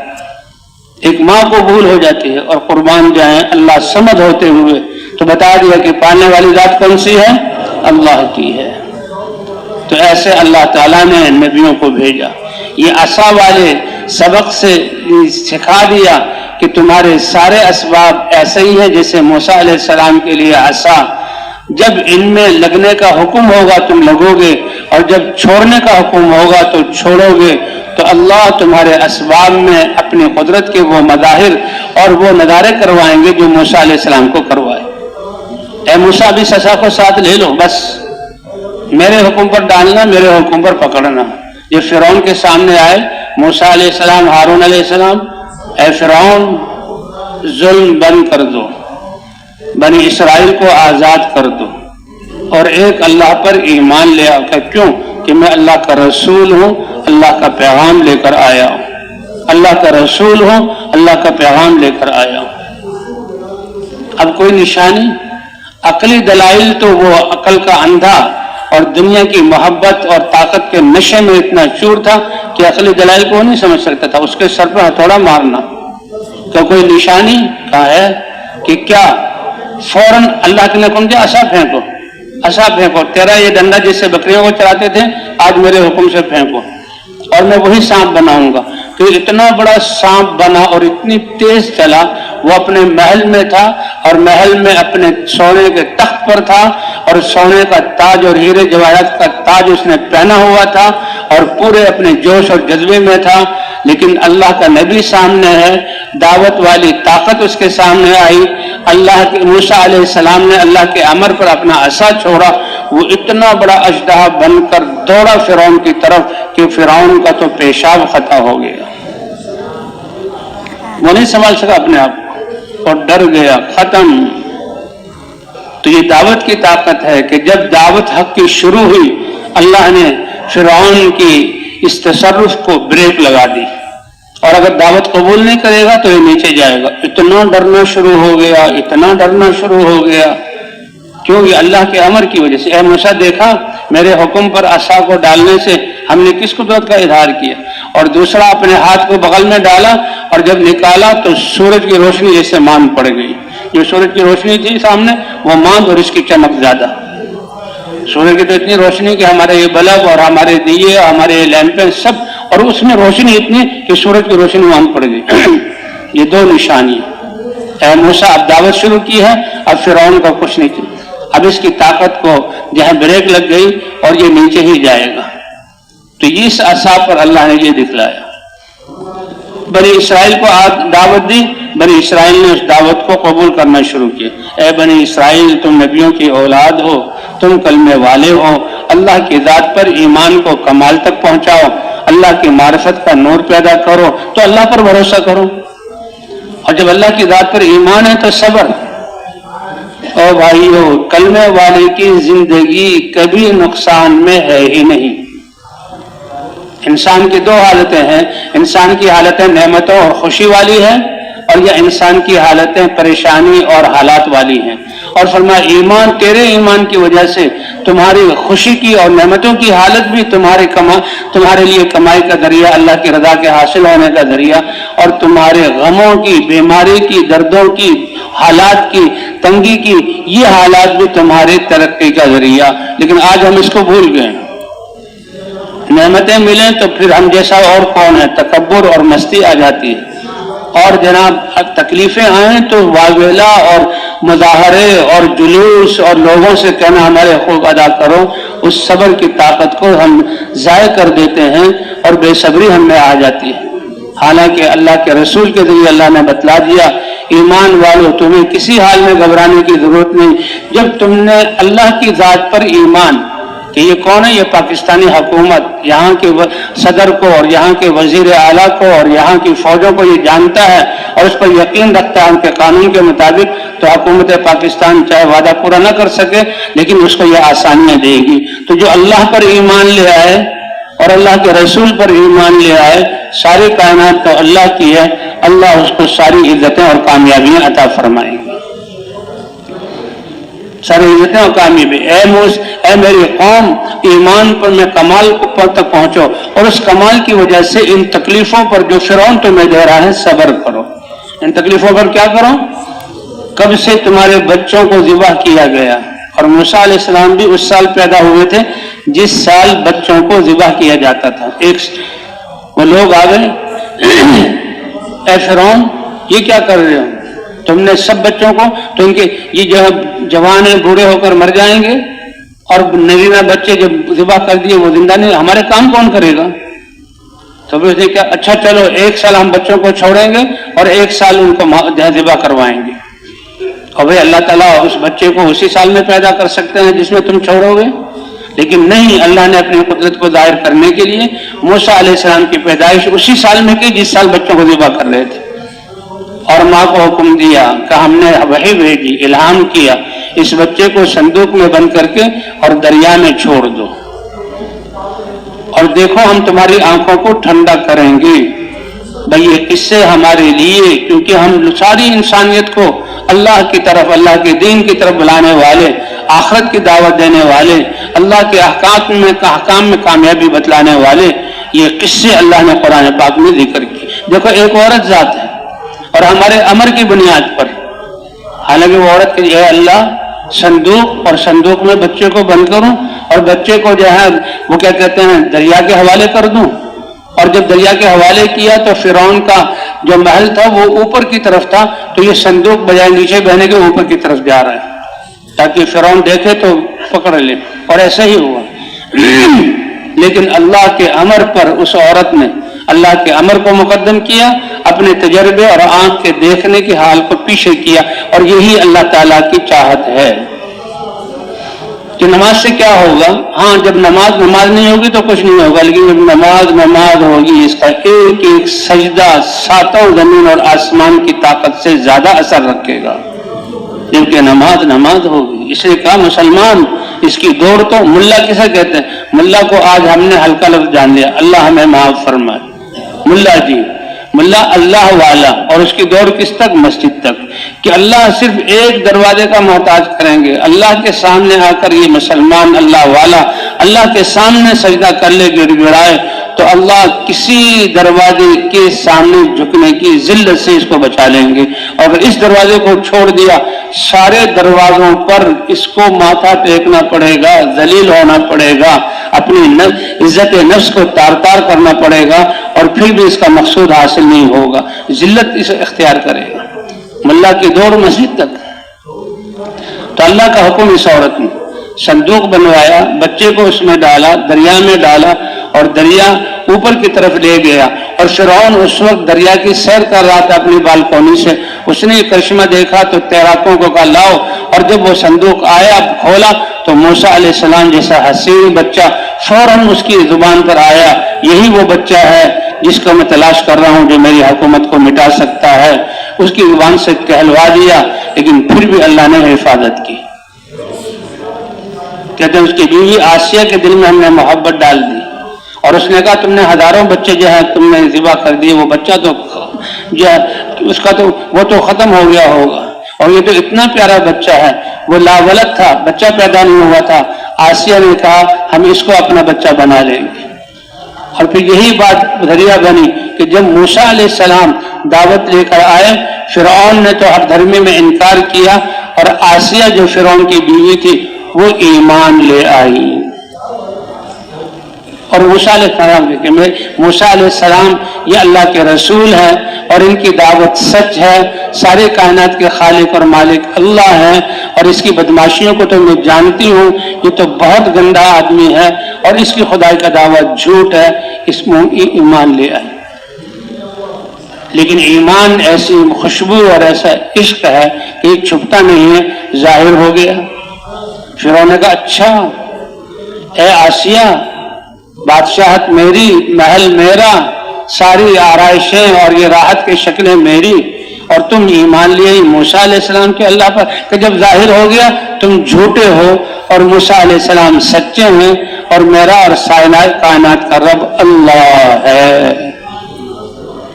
کہ دیکھو سوچ لو, یہ سارے تمہارے جو ہے منصب اور یہ ساری راحتیں اور ساری عزت کی چیزیں تم سے چھین لی جائیں گی, اور جیسے میری عادت ہے سولی پر لٹکا دوں گا.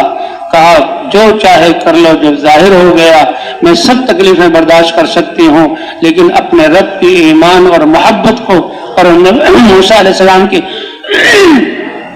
رسالت کے یقین کو چھوڑ نہیں سکتی. تو بھئی یہ ہے اللہ کے دین کے لیے سب کچھ لگانے کا جذبہ آ جائے, کیونکہ دیا ہوا کس کا ہے؟ اگر آنکھیں دیکھتے دیکھتے نور ختم ہو جائے, بیت اللہ کو, ماں باپ کو, جس چیز کو اللہ نے حکم دیا, اے اللہ یہ آنکھ میری کامیاب ہو گئی. جیسے ایک صحابی کی ایک جنگ میں آنکھ چلی گئی اور ایک سالم رہی, وہ کہنے لگے جو آنکھ چلی گئی وہ مجھے زیادہ محبوب ہے کیونکہ وہ اللہ کے دین کے لیے ختم ہو گئی. اس لیے صحابہ کو جب جان دینے کا موقع آتا تھا تو وہ کہتے تھے کہ یہ تو ہماری محبوب. عبداللہ بن حذافہ رضی اللہ تعالی عنہ, جب غسانی بادشاہ نے پہلے لالچ دیا کہ میں اپنی بیٹی سے نکاح کروں گا اور اپنی آدھی حکومت میں تمہیں شریک کر لوں گا, حالانکہ بادشاہ ایسا نہیں کرتے, تو وہ ہنسے کہ پورے عربوں کی بادشاہت مجھے دے دو, تب بھی میں ایک لمحے کے لیے اپنے دین کو چھوڑنے کے لیے تیار نہیں. سولی پر لٹکاؤ اور تیروں کی بارش کرو. نشانے بازوں کو کہا کہ ایسے تیر چلاؤ کہ اس کے جسم کے ساتھ چلے جائیں, جسم کو نہ چھوئیں. ترکش ان کے ختم ہو گئے. پوچھا کیا ہوا؟ کہ اس آدمی کے ماتھے پر ڈر کی شکن بھی نہیں آئی. کیوں؟ کہ ان کو یقین تھا جو تیر میرے لگنے کے لکھا ہوا مجھے لگے گا وہ لگ کر رہے گا, چاہے ہزار بچنے کی تدبیریں کروں, اور جو تیر کا نہ لگنا لکھا ہوا ہے لاکھوں تیر چلا لیں تو مجھے کوئی نقصان نہیں پہنچائیں گے. بھائی یہ یقین اتنی بڑی دولت, اتنا بڑا حوصلہ ہے جو اس کلمے کے یقین سے حاصل ہوتا ہے, اس سے بڑی دولت کوئی نہیں. کہ ڈر ہو تو اللہ کا, اور کامیابی نظر آئے تو اللہ کے امر میں, اور امید ہو تو اللہ سے, ورنہ انسان اپنے سائے سے. یہ سارے ڈر کی چیزیں ہیں, یہ دنیا والے اتنے خوف میں لگ کر اور انسانوں پر یہ ظلم کریں, سب ڈر ہے. ڈر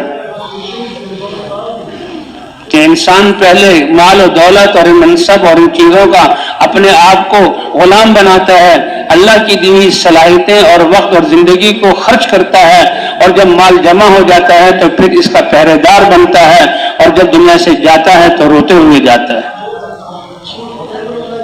مال کچھ بھی, انگوٹھی بھی نہیں لے جا سکتا, گھڑی بھی نہیں لے جا سکتا, قمیض بھی نہیں لے جا سکتا. انسان کو کپڑوں کی ضرورت نہیں ہے, لیکن انسان اعزاز والا ہے. یہ ننگا ہو جائے تو جانوروں سے زیادہ برا, اس لیے اس کے اعزاز میں 2 کفن کی چادریں لپیٹ کر اور جو ہے اس کو حوالے کر دیا جاتا ہے اللہ کے. تو بہرحال سب تیر تو اسے کہا بھی یہ ڈرا نہیں، کہا اس سے بھی زیادہ حیرتناک شکل کہ کڑھائی کراؤ اور تیل اس میں ڈالو اور اس کے پہلے 2 ساتھیوں کو ڈالو، اپنے 2 ساتھیوں کو کوئلہ بنتے ہوئے دیکھے تو لامحالہ یہ ڈر جائے گا اور ہماری طاقت کو تسلیم کر لے گا، اور اگر اس سے کوئی بات واقع ظاہر ہو تو فوراً رک جانا۔ جب لے جانے لگے دیکھا اپنے 2 ساتھیوں کو، ان کو آگے بڑھایا تو ان کی آنکھوں میں آنسو آ گئے، تو وہ تو ماتھے کی شکن چہرے کو پڑ رہے تھے، آنسو تو بہت بڑی دلیل ہے خوف کی۔ کہا بادشاہ سلامت، رونے لگا، واپس لے آؤ، کام بن گیا۔ کام ان کا بنا تھا، اس کا نہیں بنا تھا۔ کیا دیکھا اب بھی تو تم مان گئے، پہلے ہی مان جاتے جب عزت سے، جیسے لوگ کہتے ہیں عزت سے سمجھا۔ کہا بادشاہ تم بے وقوف ہو، تم ہمارے ایمان کی باتوں کو سمجھ نہیں سکتے۔ یہ دنیا والے ایک یعنی سادے کپڑے والا، پراگندہ بالوں والا، کامل یقین والے کے ایمان کی گرد کو بھی یہ دنیا کے علوم والے پہنچے، کیونکہ ان کے علم کا دار و مدار اور ان کے علم کی پرواز کے اسباب سے خوش ہوگا، اور یہ کہتا ہے کہ اسباب جو خود مخلوق ہیں، سارے اسباب مل کر بھی ذرہ برابر نقصان اور نفع نہیں پہنچا سکتے۔ نفع اور نقصان کا مالک کون ہے؟ اللہ ہے، وہ تو اس کی گرد کو بھی نہیں پہنچے، یہ تو آفاق میں اٹکے ہوئے ہیں اور اس کا دل عرش پر لگا ہوا ہے، اللہ کی ذات پر۔ تو یہاں سے اس کی بے وقوفی پر، او بادشاہ تم ہم ایمان والوں کے رازوں کو جان نہیں سکتے، یہ رونا کس وجہ سے؟ تم تو دنیا کے غلام، کہ کیا بات ہے پھر کیوں روئے؟ کہا کہ جب میں نے اپنے 2 ساتھیوں کو، جان ہی تو سب سے اچھی چیز ہے، سارے جسم کو اللہ کے دین کے لیے گھلانا ہے، پگھلانا ہے، ختم کرنا ہے، اللہ اس کا بدلہ دیں گے۔ اس جسم سے اچھا جسم، وہاں کی جوانی، وہاں کی طاقت اور وہاں کی لذتیں اللہ تعالیٰ فرمائیں گے۔ آخرت یہ بنے گا، یہ لگانا نہیں بلکہ اپنے آپ کو بنانا ہے۔ میں نے دیکھا کہ سب سے بڑی نعمت جان ہے، اور روح اتنی نازک چیز ہے کہ اس میں ڈالا اور روح پرواز کر گئی۔ اب میری باری آئی کہ اللہ کے لیے یہ دوں، تو میں اس پر اے اللہ یہ روح ایسی نازک اور ایسی کہ ڈلتے ہی روح نکل جائے گی، تیرے لیے ایک روح، کاش میرے جسم میں اتنی روحیں ہوتی جتنے جسم پر بال ہیں، اے اللہ ایک ایک روح کو تیرے لیے اس طرح قربان کر دیتا، تب بھی تیرا حق ادا نہ ہوتا۔ اللہ ہمیں بھی وہ عطا فرما دے۔ یہ 5 نمازوں کو بلایا جاتا ہے، ویسے بلایا جاتا ہے، ویسے ہی مؤذن اذان دیتے ہیں، ویسے ہی اللہ نے اپنے نبی کو آسمانوں پر بلا کر 5 کے بجائے 50 کے بجائے 5 نمازیں عطا فرمائی، ویسے ہی وعدہ کر لیا کہ 5 نماز پڑھو گے اور 50 نمازیں دوں گا۔ نماز ہے کیا چیز؟ کس کے بلاوے پر آئے ہیں؟ کیا آوازیں لگی؟ حی علی الصلاح حی علی الفلاح، اشہد ان لا الہ الا اللہ اشہد ان محمد رسول اللہ، اللہ اکبر۔ یہ نماز کتنی بڑی چیز ہے، کتنی بڑی عبادت ہے۔ تو یہ نماز پاؤں کے ناخن سے لے کر سر کے بال تک اپنے اعضاء کو اللہ کے حکم کے پابند، یعنی یہ مشق کروائی جا رہی ہے کہ نماز بنا لو، نماز میں اپنے توجہ پر قابو رکھو، دل پر قابو رکھو، اللہ کو سامنے نہیں ہوتا ہوا یا اللہ مجھے دیکھ رہا ہے اس کا استحضار کرو، اور سارے اعضاء کو اللہ کے احکام کا پابند بنا لو۔ اب تم بازاروں میں آؤ گے تو ان نمازیوں کی تجارت اور دکانداری ایسی پاکیزہ ہوگی کہ ہر ایک انسان کو یعنی صحیح چیز ملے گی اور اعلیٰ سے اعلیٰ سستے داموں میں ملے گی۔ حضرت جریر رضی اللہ تعالیٰ عنہ صحابی ہیں، سردار تھے اور گھوڑے سوار، شہ سوار تھے، گھوڑوں کی نسلوں کو بہت زیادہ جانتے تھے۔ ان کو ایک گھوڑا خریدنے کی ضرورت پیش آئی، اپنے غلام کے ساتھ بازار میں آئے، غلام سے کہا بھئی یہ گھوڑوں کی منڈی ہے یا یہاں گھوڑے آتے ہیں، تم یہاں بیٹھ جاؤ، اور کوئی گھوڑا بیچنے والا ہے تو گھوڑا اور اچھا لگے تو خرید لینا، سودا کر لینا، اور میں اپنی باقی ضروریات پورے کر کے آتا ہوں۔ گئے، تھوڑی دیر بعد آئے تو دیکھا غلام کے ساتھ بہت اچھا گھوڑا کھڑا ہوا ہے، اور کیونکہ سردار تھے، گھوڑوں کی نسلوں کو جانتے تھے، فوراً سمجھ گئے کہ بہت عمدہ اور قیمتی گھوڑا ہے۔ اچھا بھائی کیا ہوا؟ کہ جی سودا ہو گیا۔ کتنے میں سودا ہوا؟ کہ جی 400 درہم میں، اور یہ مالک ابھی بیٹھا ہوا ہے، یہ دیہات سے لایا ہے، اس کو ضرورت تھی بیچنے کی تو کمی زیادتی ہوتی رہی، 400 پر یہ بخوشی راضی ہے۔ تو بھائی بہت اچھی بات ہے، بالکل مالک دے رہا ہے، 400 کا گھوڑا بھی اچھا ہے، قیمت بھی اچھی ہے۔ لیکن جریر فرماتے ہیں نہیں بھائی نہیں، یہ 400 کا گھوڑا نہیں ہے۔ تو مالک سمجھا کہ شاید یہ اور کم کروائیں گے، لیکن میں نے تو 400 کی بات کر لی، چلو کم کر دوں گا. اچھا جی 400 نہیں تو آپ کتنے دیں گے؟ کہ بھائی میں تو آپ کو 500 دینے کے لیے تیار ہوں. ارے یہ کیسا ہے؟ یہ سمجھتا نہیں ہے 500 زیادہ ہوتے ہیں، یہ کم نہیں ہوتے، یہ 500 کی. چلو جی اگر آپ 500 دے رہے ہیں تو وہ لے لیتا ہوں. نہیں بھائی نہیں، یہ 500 کا بھی نہیں، یہ تو 600 کا ہے. اور حیرانگی اور حیرانگی. اور نہیں یہ 700 کا ہے، اور 700 سے 800 پر کہا. یہ 800 اس کی قیمت ہے. میں اس کی قیمت سمجھتا ہوں، میں اس کی نسل کو جانتا ہوں. یہ 800 روپے لو. حالانکہ جائز پاکیزہ بالکل اگر 400 کے لے لیتے تو بالکل. تو وہ حیران ہو گیا کہ آپ نے یہ معاملہ کیوں کیا کہ میں 400 کا دے رہا تھا، آپ کے لیے حلال تھا، آپ 800 کا. تمہیں اس کا اندازہ نہیں ہے، اس کی قیمت 800 روپے ہے. اور ہم نے اللہ کے دین کو قبول کیا ہے اور حضور کے ہاتھوں پر بیعت کی ہے کہ انسانوں کے ہم خیر خواہ ہوں گے. تو تمہاری خیر خواہی اسی میں ہے کہ 800 درہم تو میں دوں اور گھوڑا لے لوں. یہ ہے پاکیزہ تجارت مسلمانوں کی. اس لیے وہ تاجر جو اپنی تجارت میں حلال کمائی کے لیے اس کو کیا کچھ قربان کرنا پڑے گا، کیسے سچ بولنا پڑے گا، کیسے اپنی چیز کی کمی کو بتلانا ہوگا، اور حلال کمائی کے لیے کتنا اس کو اپنے آپ کو تھکانا ہوگا کہ وہ تاجر جو حلال اپنے اولاد کی حلال کمائی کے لیے تجارت میں سچائی والا معاملہ کرے اور امانت داری والا معاملہ کرے. یہ کوئی معمولی بات نہیں ہے کہ اس طرح کما کر اپنے بچوں کا پیٹ پالے اور ان کو حلال رزق دے، ان کی تربیت کرے. تو قیامت میں اس کا حشر انبیاء، صدیقین، شہداء اور صالحین کے ساتھ ہوگا. انبیاء، صدیقین، شہداء اور صالحین کے ساتھ ہوگا. کیوں؟ اس لیے کہ مسلمان کی تو ساری زندگی پاکیزہ ہے. تو بھئی اس لیے اللہ تعالیٰ نے دنیا آخرت کی کامیابی دین میں رکھی ہے، اور انسان کا دنیا اور آخرت کو بنانے والا سرمایہ یہ ایمان اور یقین اور اعمال ہے. اور یہ ایسا سرمایہ ہے کہ انسان کے ساتھ ہے. اچھا دریاؤں کو، فضاؤں کو، آسمانوں کو، سورج اور چاند کو وہ اس سرمایے کا نور اور قیمت اس کا احساس ہوتا ہے.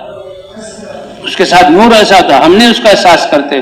تو بھئی ہماری بچپن کی نمازیں ہمارے ساتھ ہیں، بچپن کا کلمہ پڑھا ہوا اور ذکر کیا ہوا ہمارے ساتھ ہے، ہماری تلاوت. لیکن وہ ایسی بودی اور ایسی جو ہے ہلکے ہیں کہ ہماری کوئی قیمت ہی نہیں. پھر قیامت میں تولا جائے تو پھر کیا حال ہوگا؟ صحابہ کرام کے ایمان اور دین یہ سرمایہ اتنا کہ دریاؤں کے سامنے آئے تو دریاؤں نے ان کو جگہ دی.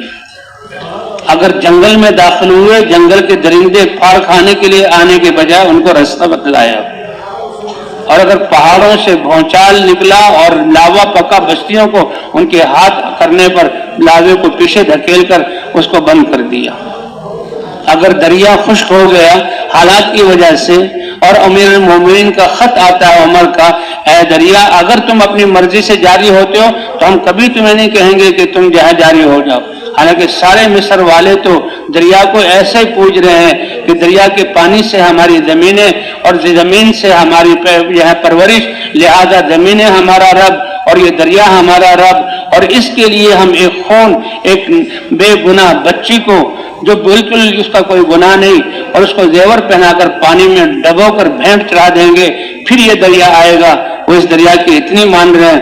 اور ایمان والا امیر المومنین، اے دریا اگر تم اپنی مرضی سے جاری ہوتے ہو تو میں تمہیں کہتا ہوں مت جاری ہو، تمہاری ہمیں کوئی ضرورت نہیں. اللہ ہمارے پالنے کے لیے اسباب اور دے دے گا، پالنے والا اللہ اسباب کا محتاج نہیں. اور اگر اللہ تمہیں جاری کرتے ہیں تو میں اپنے رب سے سوال کرتا ہوں کہ تمہیں جاری کریں. کہ شام یا رات کے وقت میں یہ امیر المومنین کا لکھا ہوا پرچہ دریا میں ڈالا گیا اور لوگ سو گئے، اور صبح اٹھے جب دریا کے پاس آئے تو 16 ہاتھ اوپر چڑھ کر دریا جاری تھا. تو یہ ہے سرمایہ، یہ ہے ایک امیر المومنین کے خط کی قیمت.